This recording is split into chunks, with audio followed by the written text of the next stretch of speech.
How's it going, party people? It's Caravan Dan from Gaming Caravan, and today we're going to check out a game by MAKA Games called Inktentions.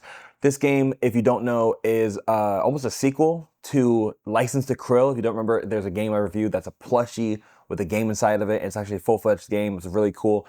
This is the next game from the same creator, MAKA Games, or designer by Matthew Cambic, and it's a game called Inktentions, a kind of push your luck, sushi go point salad, hidden information type of game.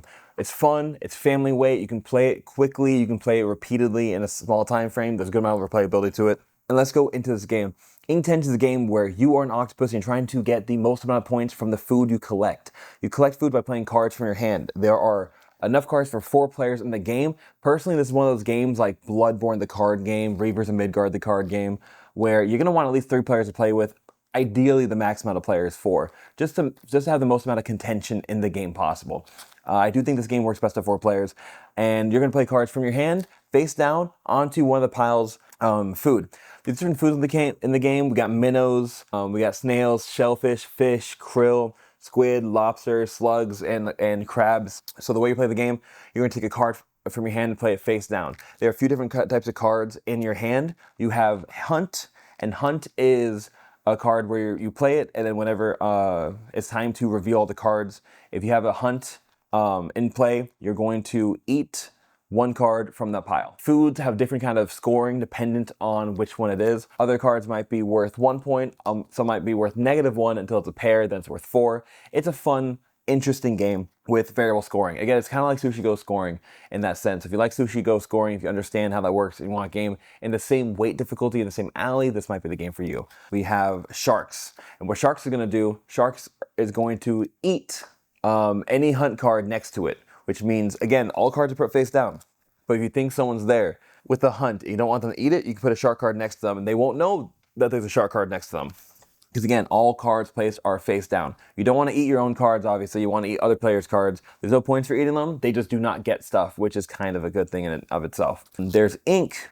Ink prevents shark cards, which is nice. It allows you to hide octopuses from shark cards. There is Eel, another type of shark card with a slightly different rule set. And then you have your Hide and Hunt. Hide and Hunt effectively is a card where even if someone has a shark or an eel, you're able to hide from them. So you don't get damaged, you don't get kicked out of the group. The last type of card that I know of right now is called Punch. Punch is you'll play a card and you're going to take a card from any of the piles in any location and move it to the bottom of any other pile of any other location. Once there are a certain amount of cards inside of one stack, you're going to close off the stack. You're going to close off the stack by putting an octopus card on that stack. And then the card's revealed. Whichever one was first played there, going backwards is how it's revealed. And then you're going to grab food the location based on who got there first. If there's no food left the location, you don't get anything.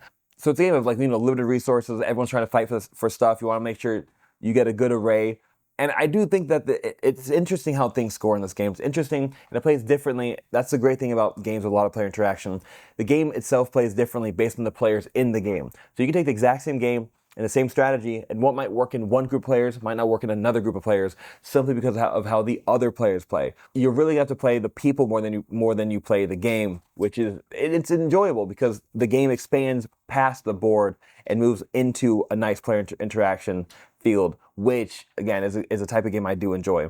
You play after a certain amount of rounds. Once the certain amount of rounds are done, you're going to end the game. Whoever has the most amount of points from the food tokens will win the game overall. There's a lot of fun implementations of this game from the biology of octopus, which you look into. You can go to the Kickstarter in the description of this video or at the link in the comments of this video to check out the Kickstarter. You have barely any time to back it left. If you're watching this whenever I'm posting it, you have a few days left. But when you see this video, check it out. Do a late pledge if it's not open yet. But I do suggest everyone check out this game, at least the campaign, to find out the fun facts about the octopuses and why the mechanics in this game are the way they are. It really is interesting. And overall, that's the gist of the game, I like to say. Now let's go into the buy, try, and deny. I said a few reasons why you should check out the game. Buy this game if you're like me. If you like lightweight games that are like family friendly, that have a nice Sushi Go, if you enjoy Sushi Go scoring and you want a nice take that game in that lane, this is right up the alley for you. This is more of a wide appeal in that sense because it's not difficult to understand. Even if you don't know exactly what you're doing, you kind of just put a card down and then you get the feel for the game. It is a little bit push your luck because you want to like put things places and you don't want to get eaten, but you have to like, guesstimate who has a shark somewhere, who has an eel somewhere, who isn't going to attack you. Utilize the cards that you have left in your hand. I like it. I do like games like this fully. I like take that games, as I said. So if this sounds like a fun game for you, check it out. Try this game if you like Sushi Go. I'll say that much right now. If you enjoy Sushi Go for what it is, instead of being an open drafting game where cards are being passed from your hand, this is like a step up from that because now you have to go out and grab those tokens if you want to draft them. So instead of the cards being handed to you and you just make the best pairings, you have to go out and grab them to make the best pairings, which really does matter. And is a big jump in a different game. So I would say if you like Sushi Go or Sushi Go Party, check out Inktentions 100%. But don't play this game if you want a hardcore Euro. This is not a game that you can just go do whatever you want. You're going to have to play the people. So if you don't like reading people, if you don't like understanding the situations in a game and utilizing what people might be thinking, this is not the game for you. If you're not thinking about the people and you're only thinking about where you want to put stuff, you're not going to understand why things are happening. You're not going to understand.